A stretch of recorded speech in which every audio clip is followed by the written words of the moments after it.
Hi, I'm Bella Stevensmeyer, and in this reflection, I'll be talking about what it means to live well with dementia and how that understanding has deepened for me through the Unit 3 materials.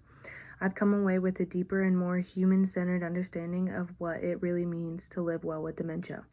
Living well with dementia means maintaining a sense of identity, purpose, dignity, and connection, even as cognitive abilities change. It doesn't mean ignoring the challenges, but focusing on what's still possible and how support systems can adapt to help people thrive. The NHS Living Well with Dementia article outlines practical ways to live well, like keeping active, eating well, staying socially engaged, and planning ahead. These may sound simple, but they're incredibly powerful in helping people maintain their quality of life. It means being supported to live with dignity, purpose, and connection as cognitive changes take place.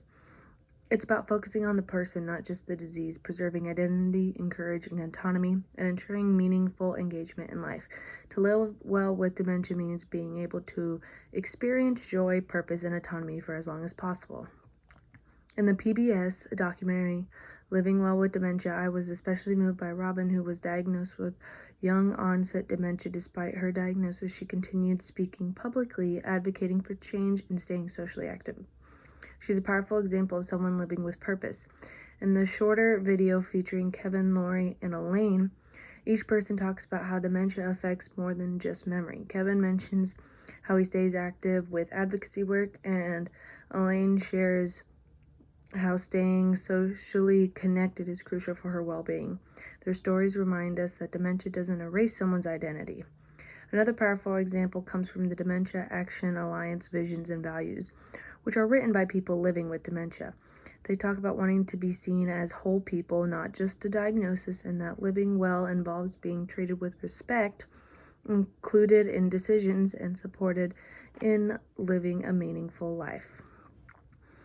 In the Canopy documentary, You're Looking at Me Like I Live Here But I Don't, the perspective is very different.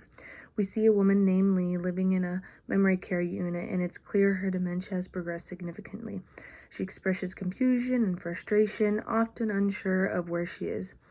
However, there are still powerful moments, like when she responds to music or quietly observes the people around her, that shows she's still expressing emotion, connection, and presence. This contrast shows that living well may look differently depending on the stage of dementia. Early on, it might mean dependence and advocacy. Later on, it might mean being cared for with compassion, patience, and personalization. Before this unit, I mostly associated dementia with memory loss and the later stages where people are dependent and disoriented. These materials challenge that. I now understand that people with dementia can still advocate for themselves, enjoy life, and remain socially engaged, especially in the early and middle stages.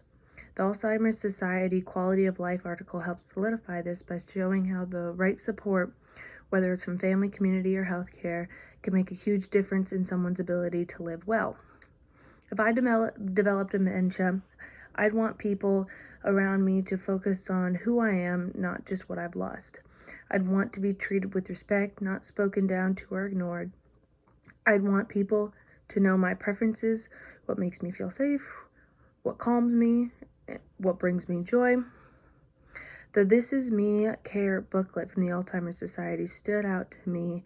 It's a simple but powerful tool to help caregivers understand a person's background, likes and dislikes, and what matters most to them. I'd want something like this to be used for me.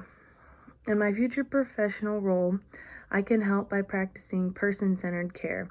That means taking time to learn about a person, not just their diagnosis, using tools like the This Is Me booklet to tailor support and communication, advocating for activities that promote engagement like music, art, or storytelling, creating environments that reduce confusion through routine, signage, and calm spaces, and most importantly, always speaking to the person, not just about them. The Living Well guide from the Alzheimer's Society emphasizes that caregivers and professionals need to adapt, not just in terms of tasks, but attitudes. People with dementia can still lead meaningful lives if we meet them with empathy and flexibility. Overall, this unit completely shifted my understanding of dementia. It's not just about decline, it's about adaptation. With the right support, people can live well and with dignity.